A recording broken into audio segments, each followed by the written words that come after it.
Happy Thursday. Don't forget to hit the like, share, subscribe, and think about becoming a member of Speak the Truth 2.0 by becoming a special friend. And we do appreciate all our subscribers and everyone that watches. And we just, like yesterday, we had 245,000 people that joined us. So we decided maybe to have a contest. So what we're going to kick off, and we're going to put more details in upcoming descriptions on how you can participate in Speak the Truth 2.0 contest. And we're going to have a special drawing during Christmas. So when you're unwrapping presents and sharing happy times with your family, we're going to be offering probably 3 different subscribers, people that we're going to randomly pick from our subscribers and previous subscribers. Everyone's going to be entered into this contest that you can win money. Monetary. You know, right after Christmas, you spend all this money buying gifts for families and friends, and then you still have bills and all of that. Well, anyway, we are going to launch that. So stay tuned for more information for the rollout. But we want everyone to subscribe. Subscribe. It's going to be beneficial, and we're going to be offering different incentives to our viewers, maybe t-shirts and things like that, to so that you guys can be engaged. And we're going to even invite people to come on to share their perspective, whether they're Republicans, Democrats, non-voters, or independents. We want to hear from you because our country has been going in so many different directions, not just with the Republicans that hold office now, but even with the Democrats. It's like, are you a Democrat or are you a Republican? Or are you maybe thinking about becoming an independent like myself? Because when I look at both parties, there's a problem on both sides, especially with this government shutdown. They should be at the table and they should be working it out. So anyway, we're waiting for Press Secretary Karoline Leavitt, and she's going to be speaking on behalf of the president. And the reason why I like airing her news conferences is because she has an ear to the president, and we can understand his mindset and the direction of this country. So a lot of times it goes over our head. I just wish that the reporters would ask better questions, because now, because Trump does troll reporters who aren't in agreement with him, they know what to bring up to make him laugh, and they kiss the ring a lot of times. I want them to be authentic and stop being a disservice to the American people. Ask the real questions about the government shutdown. Ask why the Republicans have not come to the table to discuss what needs to be discussed to bring this to an end. Because we as Americans do not want over 20 million people losing their health care. Initially, they were saying, oh, the illegal immigrants, that's what Elon was saying, they're sucking the life out of our health care and they're draining it and we need to get them off. Well, they got them off, but now I thought America First was supposed to be about Americans.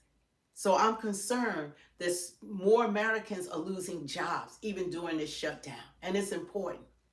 Those jobs that were promised to this country, and that people have sworn that they were going to bring companies here and they were going to do business with Americans, guess what? They're not here yet. But meanwhile, Americans are losing jobs, they're losing health care, and the jobs aren't being replaced. You can't lose a great job working for the federal government and be able to support your household with a McDonald's salary. It's not going to work when you got a $350,000 house, a $500,000 house, or $150,000 house, whatever the house costs. That then you have to pay for all the utilities, all the bills, the car notes. Your kids are in school. You got to pay taxes. You got to pay for everything, and you have to have living wage jobs, and that's what has been taken away from Americans. So I just hope that it's some positive news, that this news broadcast coming from Miss Caroline will be positive, that they're coming to some sort of agreement for the American people. Because as long as this government is shut down, they're taking resources from other, I don't know where they're getting the money from, but they want to pay the soldiers, and there are TSAs and there are people that's working for the government that aren't getting paid. They're not getting anything, but they're mandated to show up for work. How can you show up for work when you can't pay for your gas? You can't, the car gas, to get there, and you can't pay for your lunch. It takes money to go to work. It really does. And I don't know how much longer. This has been going on for at least 23 days. So they're missing paychecks and the money is running out because whether you realize it or not, there are a lot of Americans, they live from paycheck to paycheck. They don't have the savings that they should have because a lot of people do live above their means. But a lot of times they can't even survive. They're going to food banks. They're asking for help from their churches and other places because the money isn't coming in. And Trump is saying that he's not even going to get back pay. If I heard it correctly, if you guys know, y'all can correct me. But I thought I heard that he said that he didn't want to give back pay to people. But guess what? That if you're renting, you can't tell your renters that your apartment complex, well, they're not going to give me back pay, so I don't have money for the back rent. I just have money for the future rent. They're not going to go for that. They will start eviction notices within 2 weeks, so you're not paying that rent. They will start eviction notices. So you can't go to your lenders, you can't go to your banks and say that I don't have the money because of the government. They don't care. They want the money now. So hopefully it's going to be something positive that's going to come out of this news conference. That's why we take the time to air it. Whether you agree with the president or not, you need to listen to what he has to say. You need to listen to the press secretary so we can, because she has to ear the president. So she's just relaying his sentiments and what he wants to convey to the people of the United States of America. So we need to be informed. We need to stay informed. And she should be on shortly. So we're just waiting for her right now to start this news conference. But I'm looking forward to them resolving issues. Like, our problems are not Ukraine and Russia. That's their problems right now.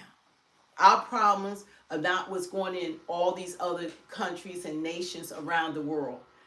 We have to deal with the problems that are going on here in the United States of America. We have to that's putting America first, taking care of Americans. If we still have vets that's living out on the streets, but we allow 14 plus million people to enter our country, and we provided luxury apartments, health care, Medicaid, Medicare, food stamps, education, cars, licenses. We provided everything for them. And we still have people that are Americans that are living on the streets, that are living in cars and living in vans. And that's when I realized that we could do it for all of them that never paid anything into our tax system, that aren't even Americans, then we could do it for our own. And that's what I want to see happen. When you say American first, take care of the Americans. And those federal jobs that they hee-heeing and cheering about, guess what? The military, a lot of them go and get federal jobs. So a lot of vets are being fired. They're the ones to go into the federal jobs because they can carry their years of service. They can carry their annual leave. They can carry their sick time towards their retirement. So when they come into a federal job, they already have seniority because they have already served for the government. So when you're firing these people, we're firing our own. And I'm tired of people that are being sent to fight for this country that are still getting, mistreated. It's time to take care of our vets, our servicemen, and not unleashing them onto American citizens. Not unleashing them onto our own. That's not their training ground. They're trained to protect citizens of this country, not to police them, not to mistreat them. Yeah, Elon did a lot of corruption. Yeah, he did. I don't know what's going on with this administration. I was so proud when they first started out, but now they have really gone left. Literally. So those 2 million people that literally voted for Trump that were of my community, I truly don't believe that they're going to get the votes. Don't worry, we don't make any money from this channel. Are they always in people's pockets? Yeah. Go ahead. Yeah, we don't make anything from this channel. We're doing this because we care about the But we country. care we live about in. this country. We don't make any money from Yeah. this. If y'all super chat, that'll be something to support. But this is our time and our energy because you got to have people that really care. You got people really have people that are authentic. That people not in it for what can I get from you. And if you actually listen to what we're saying, Yeah. we aren't in total agreement with what Trump is doing right now. Yeah. If you want to be technical about it. And we said from the beginning that we don't go along with everything anybody does. We certainly don't go along with anything past president or this president has to say. You know, nobody goes along with everything with anyone, period. Whether it's your wife, your husband, your kids, your bosses, your neighbors. So we already said from the beginning, when we don't agree with something, we're going to let you know. And we're letting you know now what we don't agree with. And that's for maybe I'll do a live later on to hit some of the subjects that I am not in agreement with what the government is doing right now. Don't forget to hit the like, share, and subscribe. Thank you for joining Speak the Truth 2.0. If you want authentic and people who are real, that people who are not in it, you know, just to appease people or to get you, you know, to subscribe for alternative motives, because you do have content creators that are in the Black community and they talk negatively about the Black community, but those are the ones that are making the money. It's not this channel. Yeah, it's something. They blow up because they say all the things that racist and prejudiced people want to hear, but we're not. We serve God, and we're here about the human race. God only created one race, and that's the human race. Yeah, something's great about our channel too. We aren't here like a lot of YouTubers, a lot of even news corporations. We're not trying to push an agenda to you guys. Yeah. And get you to follow what we say, or we are not in total agreement with what we might say we have supported in the past. I think that's something new and different to like political channels. And you can agree to disagree. Yeah. You know, we're not going to convince you of anything. That's between you and God. But we're going to stand on what we believe in. And we like people to have different opinions and stand 10 toes down for what you believe in. Like Jack. Like Jack. Oh, she's here. Good afternoon, everybody. I apologize for my tardiness today, so let's get right to it. We'll begin today with some scheduling announcements for President Trump's upcoming trip to Asia. Tomorrow night at 11 p.m., the president will depart the White House to fly to Malaysia, where he will arrive on Sunday morning local time. It's a long flight. President Trump will participate in a bilateral meeting with the Prime Minister of Malaysia in the afternoon, and then he will attend the ASEAN Leaders Working Dinner that evening. On Monday morning local time, the president will fly to Tokyo. Tuesday morning local time, President Trump will participate in a bilateral meeting with the new Prime Minister of Japan. On Wednesday morning local time, the president will fly to Busan, where he will participate in a bilateral meeting with the President of the Republic of Korea, deliver keynote remarks at the APEC CEO luncheon, and then participate in a U.S. APEC Leaders Working Dinner. On Thursday morning local time, President Trump will participate in a bilateral meeting with President Xi of the People's Republic of China before departing to return home to Washington, D.C. On Thursday night, upon arrival in Washington, President Trump and First Lady Melania Trump will participate in Halloween at the White House, where they will welcome law enforcement, military, and foster families. And I know many of us look forward to that. In other news, we are now on day 23 of the Democrat government shutdown. Senate Democrats have voted 12 separate times now to keep the government closed. Innocent Americans are suffering every day as a result. More than 500,000 civilian federal employees will miss a full paycheck tomorrow. Thousands of small business loans are going unapproved each month. This means almost $4 billion in capital is being withheld from small businesses across the country. The Democrat shutdown is also causing severe impacts at airports across the country. In one single day this week, the FAA had to issue ground stops impacting flights at Houston's George Bush Intercontinental Airport and Hobby Airport. 13,000 air traffic controllers who ensure that we all fly safely are continuing to work without pay. This is egregious and truly sad. Some of them are reportedly being forced to turn to driving for Uber and taking on other second jobs to make ends meet as the Democrats continue to shut down the government. Pilots are calling on Democrats to end this dangerous political game. The president of the Southwest Airlines Pilot Association called for the clean continuing resolution to be passed, saying, quote, "Our air traffic controllers and the broader air traffic system are already operating under immense pressure. A government shutdown only compounds that stress and threatens the efficiency of our skies." The Airline Pilots Association International, which represents more than 80,000 pilots, is sounding the alarm as well. They said this shutdown is undermining our system's safety. Resources are stretched thin, negotiations are delayed, and strain grows daily. With the Thanksgiving holiday approaching, we are nearing the busiest travel period of the entire year, when millions of Americans will go to airports to spend time with their loved ones. Let us be very clear from the White House today. If the Democrats continue to keep the government closed, we fear there will be significant flight delays, disruptions, and cancellations in major airports across the country this holiday season.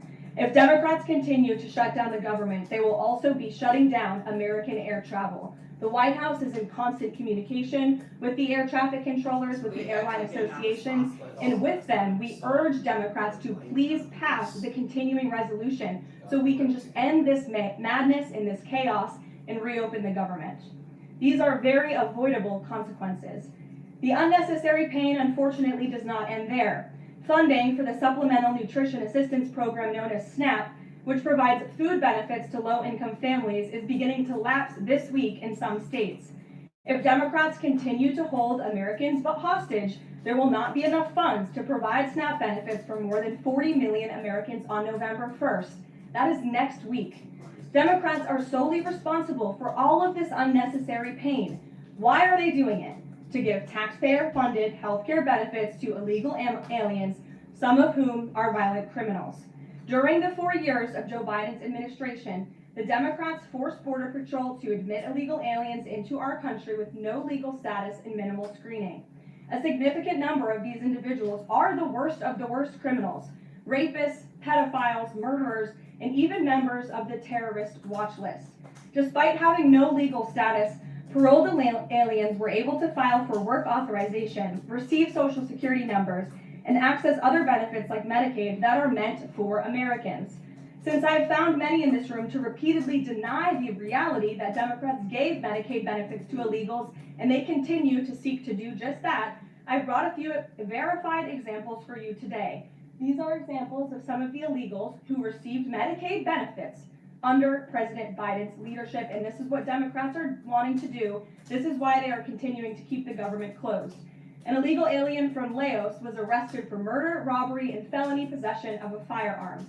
An illegal alien from Guatemala who was arrested for rape and burglary.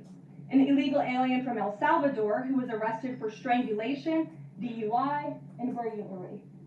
An illegal alien from Mexico who was arrested for attempted murder. The Democrats' open border policies allowed these threats into our country, and then they provided them with free health care. The president and the Republicans, through the One Big Beautiful Bill, implemented a common sense reform to end this fraudulent scheme.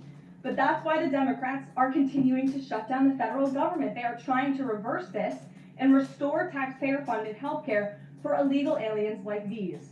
Throughout this shutdown, Democrats have said this quiet part out loud. Senator Chuck Schumer, the leader of the caucus that is refusing to open the government, said, quote, "Every day gets better as the shutdown continues."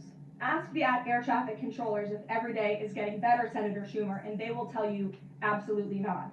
House Democrat Catherine Clark said, "There are going to be families that are going to suffer. We take that responsibility seriously, but this is one of the few leverage points that we have." Here is a House Democrat who is admitting that they are using Americans who are suffering as political leverage. And Senator Bernie Sanders said, "If you reopen the government, we lose our leverage." This is pure partisan games. A senior Democrat aide said the party will not end the shutdown, quote, "short of planes falling out of the sky." That is truly a disturbing statement. The Democrats clearly don't care about this suffering. They care about playing political games against President Trump, and this dangerous charade needs to end. The president, in Republicans' position, has been clear and unchanged. Pass a clean, nonpartisan funding bill to reopen the government. And then we can talk about all of the partisan issues that the Democrats wish to. If you're watching at home, we urge you to call your Democrat senators and tell them to put our country over their party and reopen the government today. Here in our new media seat, we have Brittany Gibson of Axios. Brittany, why don't you start us off for our Q&A today? Thank you for being here. Two questions, if I may. First is, we understand that the president and Republicans will not negotiate on ACA extensions until the government reopens. If and when that happens, what does the president think should be, or what are his plans for preventing rising healthcare costs for Americans? It's a very good question, and I'll leave that to the president to negotiate that when Democrats vote to reopen the government.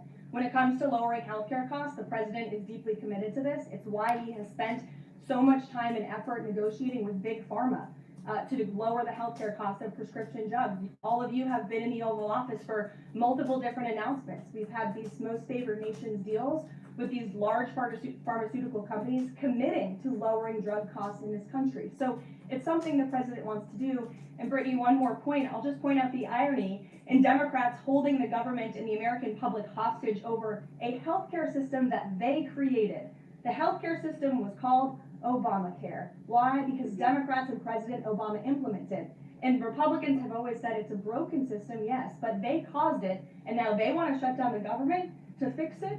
We need to open the government, and then we can have these very important conversations about healthcare. Second, on H-1Bs and foreign students, during the campaign, President Trump said he wanted to make it easier for foreign students to work at U.S. companies, staple a green card to every diploma.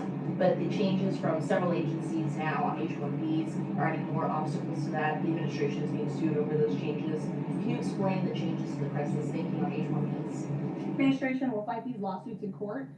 The president's main priority has always been to put American workers first, and also to strengthen our visa system. We know for far too long the H-1B visa system has been spammed with fraud, basically, and that's driven down American wages. So the president wants to refine this system, which is part of the reason he implemented these new policies. These actions are lawful, they are necessary, and we'll continue to fight this battle in court. Garrett. Two questions on different topics. Sure.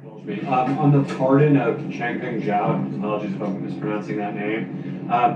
Binance has significant business interests with World Liberty Financial, the president's family's crypto company. How do you respond to the allegations from Democrats that this is a corrupt act?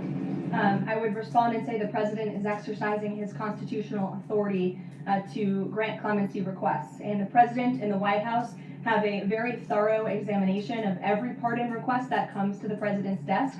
It is thoroughly reviewed by the White House Counsel Office, and I spoke with our great White House counsel about the pardon after it happened. This was an overly prosecuted case by the Biden administration. Even the judge in the case admitted that the Biden administration was pursuing a egregious over-sentencing of this individual.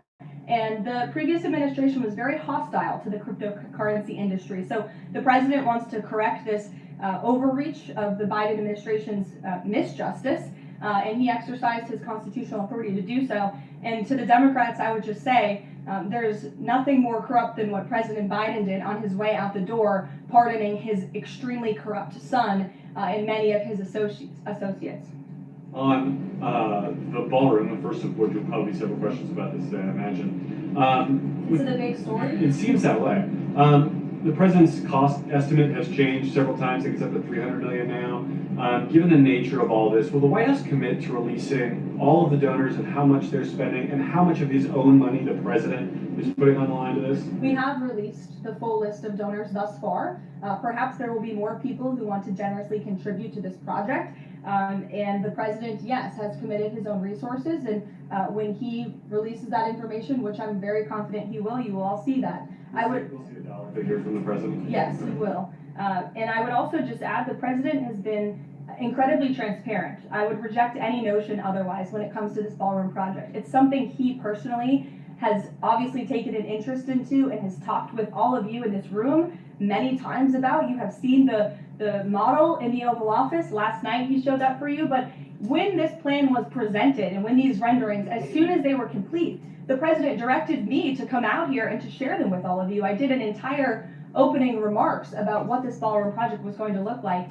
With any construction project, there are changes over time as you assess what the project is going to look like, and we'll continue to keep you apprised of all of those changes, but just trust the process. This is going to be a magnificent addition to the White House for many years to come, and it's not costing the taxpayers anything. The president is privately funding this ballroom addition to the White House grounds.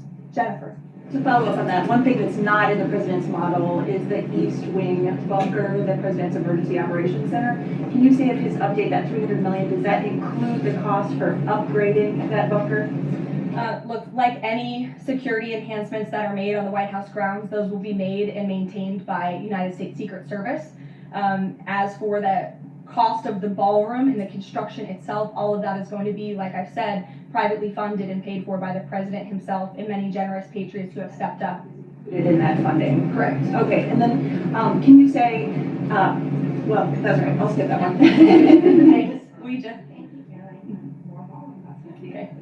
So the White House has explained that the reason you didn't submit construction plans to the NCPC is because that commission, along with others, don't have oversight over demolitions, but only over construction. And so far, you haven't built anything. So can you help us understand, can the president tear down anything he wants without oversight? Can he demolish this building or say the Jefferson Memorial? So it's not the president who came up with that legal opinion himself. That's a legal opinion that's been held by the NCPC for many years. It's written, so we can get you that background and that research if you wish to include it in your reporting, because it is very important. They have ruled consistently, their general counsel has said, when it comes to phase one of this project, the tearing down of the current East Wing structure, a submission is not required legally for that. Only for vertical construction will a submission be required, and that's a legal opinion from them, and we are following that legal opinion. And again, I would just add, can any president do such a thing to the White House grounds? There have been many presidents in the past who have made their mark on this beautiful White House complex. This briefing room, as you all know, was not once a briefing room, it was a swimming pool. There have been presidents who have completely torn down the executive mansion. If you look at what President Truman did, some of the photos of the construction project that took place in those years, I think sitting here today, we're all grateful for those efforts and the modifications that happened at that time. And again, in due time, the East Wing is going to be more beautiful and modern than ever before. And in addition, there will be a big, beautiful ballroom that can hold big parties and state visits for generations to come. So it sounds like the answer is yes, he can tear down whatever he wants. And then secondly, I mean, That's not what we're saying. That's a legal opinion that's been held for many years. And no, it's something that presidents have done for years and years. In fact, I have some photos here, thank you, Pat, to show you the construction that's taken place on the White House grounds. This is the construction of the West Wing in 1902. Look at this, the construction of the West Terrace in 1902. These images look quite similar to what you and the American people are seeing today, the construction of the East Terrace as well. Look at the construction of the West Wing expansion in 1934. So look, this is a legal opinion that's been held for many years. Look at, this is 1950. That looks a lot like what you're seeing today. Can he demolish anything he wants? What do you think without that oversight? rubble is? How did that rubble get there? Right, so I'm asking, and then back to, Go ahead, Ray. many of them are, Reagan, go ahead. One on immigration and another on Venezuela. It's being reported that the semi-truck driver suspected of killing 3 people in a DUI crash is an illegal immigrant who came in under the Biden administration. Do you know if California gave him a commercial driver's license? And then it also appears that California largely has not been cooperating with English proficiency standards. I'm wondering if the administration has any further plans to punish the state.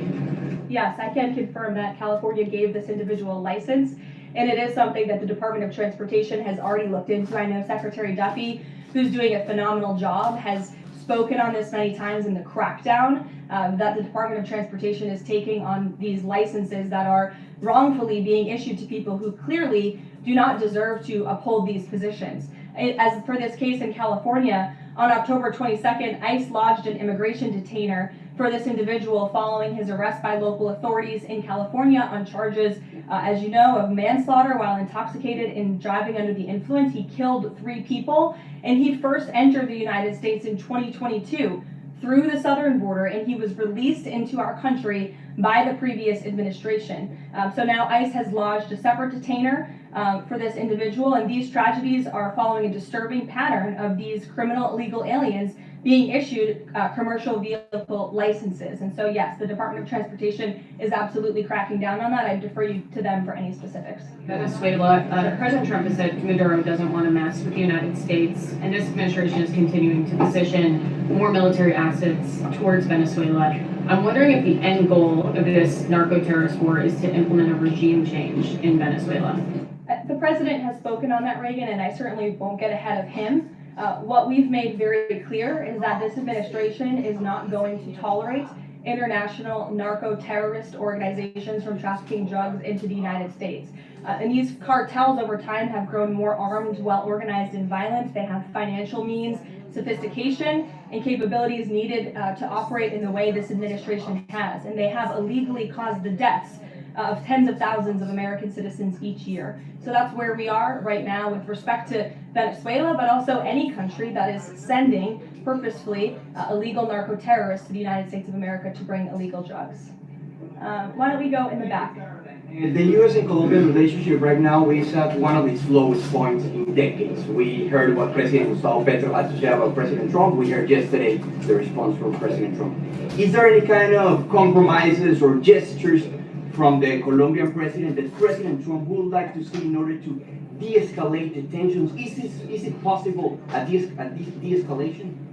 I don't think we're seeing de-escalation from the unhinged leader of Colombia right now, and I don't think the president, frankly, is interested in that at this point. He spoke on this yesterday, and I don't have anything to add to his comments. Go ahead. Thank you, Caroline. Thank you. In addition to the ballroom and the rose garden I'm going to the patio, back, sorry. Go ahead. in addition to the ballroom and the rose garden patio, is the president looking at any other renovations or significant kind of projects here at the White House?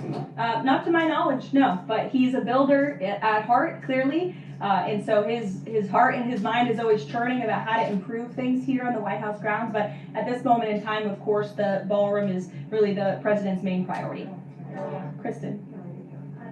Last week, President Trump announced that he had a productive call with Vladimir Putin. They scheduled a meeting in Hungary. Since then, he has canceled the meeting and he has imposed sanctions on Russian oil companies. Can you talk about what changed that led to this dramatic shift, or even just what occurred in the last week that got us from point A to point B? Sure. Look, the president has always maintained that he would implement sanctions on Russia when he felt it was appropriate and necessary.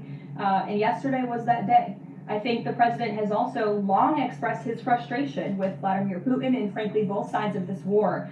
And he's always said in order to negotiate a good peace deal, both sides need to be interested in a good peace deal. And he feels as though, unfortunately, from the Russian side as of late, he has not seen enough interest and enough action in terms of moving the ball forward towards peace. And so a meeting between these two leaders is not completely off the table. I think the president and the entire administration hopes that one day that can happen again, but we want to make sure that there's a tangible positive outcome out of that meeting and that it's a good use of the president's time. Of course, he's traveling to Asia next week. He has a number of events coming up here on the home front as well. He's been incredibly busy, as you all know. You're all tired from covering him and his movements every day, and so we want to make sure it's a good use of the president's time, and the president doesn't want to waste his time, and he said that. All between the Secretary of State and Lavrov that led President Trump to believe that President Putin or the Russians did not want a peace deal. That was not the sole reason, no. I think the Secretary Rubio felt that was actually a productive call. But again, the president wants to make sure that a meeting between himself and President Putin will be a good use of his time. What exactly led to President Trump not believing after his call on Thursday, when he said he did think he wanted peace and wanted a peace deal, to believing that Russians were not? Again, the president wants to see action, not just talk. And I think the president is extremely motivated by the success of his peace deal in the Middle East to get things done. And he wants this war to come to an end. He's been saying it now for 9 months being in office, and he's grown increasingly frustrated with the lack of progress from both sides of this war. Mary. Two quick construction questions if I can. You mentioned any construction project comes with changes. the president had initially said that this project wouldn't interfere with or touch the current structure. Now he says to do this properly, he realized that the East Wing had to be demolished. This is the people's house. Why not inform the public of that change and when it was decided that the East Wing would have to be demolished? Look, again, with any construction project, changes come, and we have informed all of you. We've been keeping you apprised of this project. We've shown you the renderings. If you look at the renderings, it's very clear the East Wing was going to be modernized. In fact, I said that in the briefing when we initially introduced this plan to all of you and to the public. Well, again, the plans changed when the president heard counsel from the architects and the construction companies who said that in order for this East Wing to be modern and beautiful for many, many years to come, for it to be a truly strong and stable structure, this phase one that we're now in was necessary. And the president wants to do right by the people's house. And so that's exactly what he's doing. It's going to be, again, like I said, much more stable, strong, secure, and more beautiful than ever once it's complete. Where will those be? The First Lady's offices, the Social Secretary's offices, they will be back where they were. Yes. Perfect.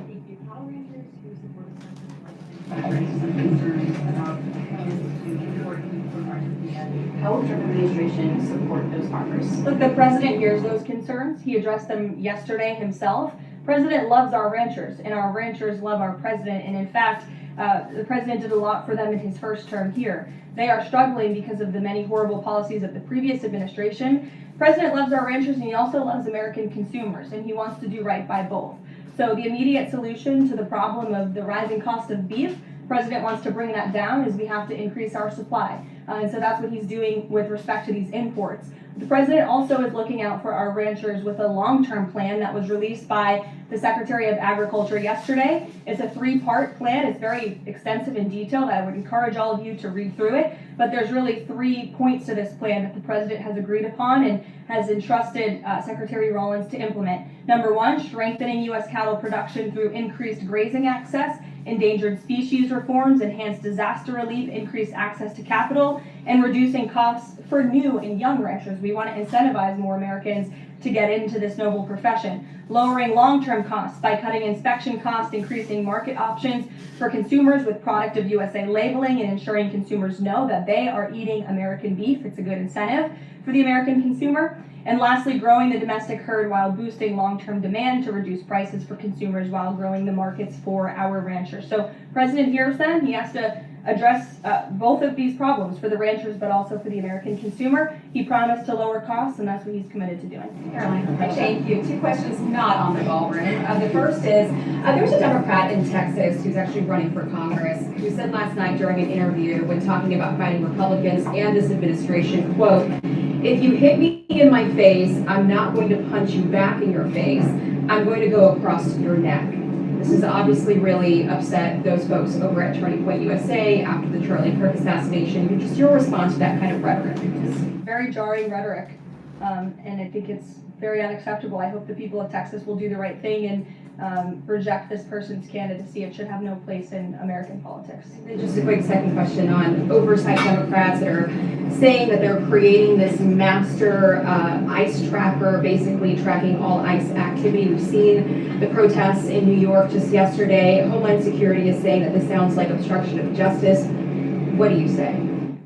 Again, this is actively putting the lives of our ICE agents at risk. We've seen media outlets, in fact, in this room, also write stories about ICE tracker apps that Democrats and other left-wing activists have created to track the location of ICE agents on the ground in our communities. Again, I've said this repeatedly, and I will continue to say it. The men and women of ICE are outstanding people. I wish a Democrat on Capitol Hill would actually have the courage or the guts to stand up to their party and sit down with some of these men and women who are doing this incredibly difficult job of enforcing our federal immigration laws. They are, again, simply trying to enforce the law and do their jobs. And if Democrats spent a little bit more time understanding that and also focusing on the people who they are trying to get out of our country every single day. As I spoke about earlier, 3 innocent people in California are dead because an illegal alien who Democrats let into this country was wrongfully issued a trucker's driving license and clearly was not fit for the job because he was driving intoxicated and killed 3 innocent people. Democrats should focus a little bit more on that. Stop trying to fight this president and this administration on every turn and restore law and order. That's all that we and these brave men and women of ICE are trying to do. Mary. Thanks, Caroline. I have two questions, one on San Francisco and one on the No Kings protesters. On San Francisco, the president said that he had a call with the mayor and he was planning on surging there, but now because the mayor really wants to fix it up himself, they're going to do that. Is this what Trump hopes happens in pretty much every city? The president hopes, and I've said this so many times, and I think the president's conversation with the San Francisco mayor last night and his statement today prove the president is willing to work with anyone across the aisle, across the country, to do the right thing and clean up America's cities. He is genuinely interested in this effort to make our streets safer, to make our cities safe and clean again. And he heard from the mayor last night, who told him that he is going to earnestly try to make his city better on his own. The president heard him out. He said, okay, I'll give you a chance. We'll be watching, and if you need us, we are here. And if I feel as though you continue to fail your citizens, the federal government may have to step in. But we'll continue to watch San Francisco, and that law enforcement operation has now been paused. Thank you. And then on the No Kings protesters, I saw videos of people explicitly calling for violence against Stephen Miller, against the president, shirts saying we don't have enough assassins, calling for more political violence. Does the president want to see arrests here, and are we going to see arrests of these types of explicit calls to violence? I would think myself, the president, and everyone here at the White House certainly hopes that anyone who is making violent and illegal threats in that way against public officials will be arrested and prosecuted. Sure. Thank you. Two questions. Would the president support the Senate ending the legislative filibuster to end the shutdown? This is something I haven't heard the president talk about much, so I don't want to speak on him for it. I'll let him answer that question himself. Can you have an update on the NASA administrator nominee? Do you plan to nominate anyone soon? I'll leave that to the president himself. He'll make a decision in due time, and when he does, you will hear directly from him, as you always do. We'll give our friends in the back a chance. Yes. As mentioned out top of the briefing, USDA has warned that it will run out of funds to pay full SNAP benefits next month if the shutdown continues. Senator Hawley is floating a bill that would ensure SNAP benefits are continued to pay during the shutdown. Would the president support such a move? And you also announced that the administration was using tariff revenue to keep WIC going during the shutdown. How long will that last? And is something similar being considered for SNAP? Yes, the administration would absolutely support that legislation. We hope that it would come over the finish line, but the bill that will get everyone paid and put everyone back to work is the clean continuing resolution. That's what the president and Republicans want to see. Ed, go ahead, Ed. Thanks, on the Russian sanctions again, how much pressure do you think the sanctioning these two Russian companies actually puts on President Putin? Because the last administration sanctioned two other oil companies. So how much economic pressure is this really? A lot. If you read the sanctions and look at them, they're pretty hefty. And I saw some international news out of China this morning that they're scaling back oil purchases from Russia. We know India has done the same at the request of the president. The president has also pushed European countries, our allies, to please stop their purchases of Russian oil as well. So it's full court press for sure, and we expect that these sanctions are going to do harm, as the Secretary of Treasury said yesterday. Is this just the first step, or could there be more sanctions? I'll leave that to the president to decide. Sure. Or heard the NBA gambling, involved in the gambling issue there. Does the president gamble? What does he think about that? You know, I'm not sure. I don't think he does. I've been with him quite some time, and I have not seen him gamble before. I don't think he's a big gambler, but you can ask him yourself the next time you have a chance to, Ed. Go ahead. Thank you, Caroline. I've got two Hi, quick Jake, and questions. then we'll go to Steve. Two quick questions. Back to the ballroom. It is a very spectacular ballroom, according to the renderings, and if it's half as nice as the one in Mar-a-Lago, then future presidents are really going to appreciate it. They will. Thank you, Jake. First of all, is there like an official name? Like, are we calling it the Trump Ballroom, or does the president have a vision for what the name for the ballroom is going to be? There will be an official name. I will let the president announce that once he firmly decides on it. Question is, so, looking at these renderings, and it kind of got me thinking, he's likely going to go down as the greatest builder of this era, and you've been in on a lot of those meetings with him. Has, to your knowledge, has the subject of rebuilding the Holy Temple in Jerusalem come up? It has not, no. It has not. I don't, I'm sorry, Jake. Go ahead. On the CC pardon, could this clear the way for Binance to resume U.S. operations? I won't get ahead of that. That's something for Treasury or the Departments of Commerce to comment on, so you're welcome to ask them. And then one follow-up question. Any more details on the president's Walter Reed visit? The readout from his doctor mentioned advanced imaging. What procedure was he referring to? Advanced imaging is something that presidents receive and people receive when they go to the doctor. And so we provide a detailed readout of that physical, and I would encourage you back for that. Presidents and I don't know the exact imaging that took place, but as the physician's note said, the president is in incredibly good shape, and I think that's evidenced here every single day. Danny. Back to the ballroom, I'm afraid. I just wanted to ask, because in July, the White House said that it would cost $200 million. Yesterday, the president said $300 million. Is $300 million now the operative figure, and why did it go up by so much? 300 million is the figure, and again, it's not going to cost the taxpayers a dime. So we look forward to this project continuing, and we will continue to keep everyone apprised on it. Perhaps the president will even bring you all out to see it one day at the appropriate time. You're also going to hear from the president directly in about an hour. He's hosting an event with the Homeland Security Task Force. This was a newly created federal task force that the president and his law enforcement team have put together. I would encourage you all to tune in to the remarks. They have really done a tremendous job at refocusing how federal law enforcement and local law enforcement work together. There will be some local sheriffs and law enforcement officials in attendance as well, and they'll be talking about the success and the many arrests they have made of drug traffickers and cartel members all across the country by just simply working together. Americans. So we will see you at the event. Thank you. Wow, that was some event.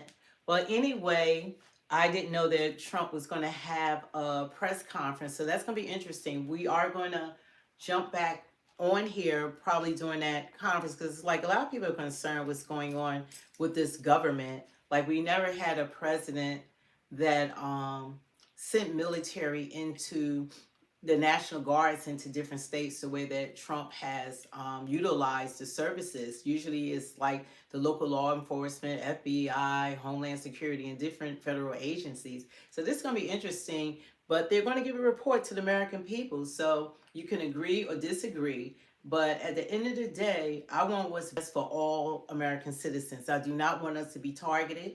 I do not want us, the military, to be used against any citizens, because we already been through a lot from the last administration. So we don't want the appearance that freedom of speech is being taken away and the military is being used against American people, because people who are Americans are being arrested as well.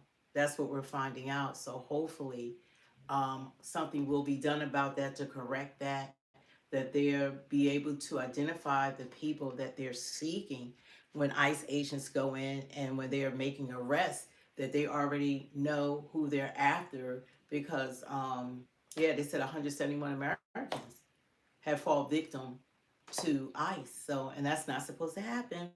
So anyway, you guys, thanks for spending your time with us. Thank you to the moderators. Don't forget to hit the like, share, and subscribe. We are coming up with a contest. We're going to have a rollout, because our goal is by the end of the year to have over 100,000 subscribers. Like yesterday, we had 245,000 people that was on our channel. And we want to encourage people to subscribe and become a member of this channel, because we are authentic. We look at the left, the right. We look at both sides, and we don't believe in pointing the finger. We just we want elected officials that are going to serve all Americans, because you can't divide us like that. Because I have a Democratic congressman, but he still has to serve me. And if you have a Republican congressman and you voted for Democrat, or didn't vote at all, or are you independent, they still have an obligation to serve you, because you're part of the community. So anyway, we want one nation under God.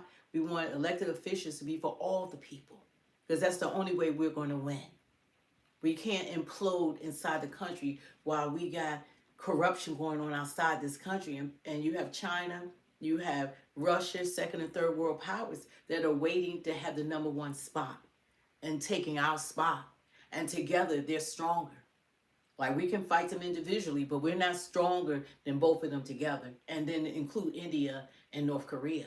So we gotta be mindful. We have bigger threats outside this country than inside of the country. So anyway, you guys stay blessed. Thank you for joining us. And like I said, we're going to have a rollout that we're going to for Christmas Day. Like I know people are going to be spent out from buying presents and taking care of their kids, but we're going to have monetary gifts that we're going to give out, and that's to our subscribers. So you have to subscribe. You could be, no matter when you have subscribed, everyone's going to have an opportunity to be a part of the contest. So anyway, if you haven't subscribed to the channel, think about subscribing, even to win the prizes. And thank you, you guys who have been loyal to the channel. And we do thank you, and we thank our moderators. So God bless. I'll see you guys later on, and peace out.